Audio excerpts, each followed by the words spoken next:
Hi friends, ഞങ്ങളുടെ അടുത്തൊരു വീഡിയോയിലേക്ക് വീണ്ടും സ്വാഗതം. ഇന്ന് ഞങ്ങൾ കടയിൽ കൊണ്ടുപോകാനായി കുറച്ച് പഴംപൊരി തയ്യാറാക്കുകയാണ്.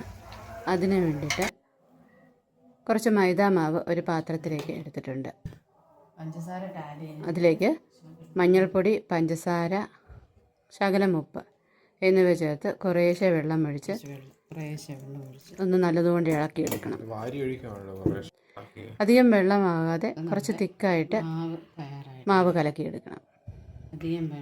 ഈ മാവിലേക്ക് ഏത്തയ്ക്ക രണ്ടായി കീറി ഈ മാവിൽ മുക്കി ചൂടെണ്ണയിലേക്കിട്ട് പൊരിച്ചെടുക്കണം. നല്ല ക്രിസ്പി ആയിട്ടുള്ള പഴംപൊരി തയ്യാറായി.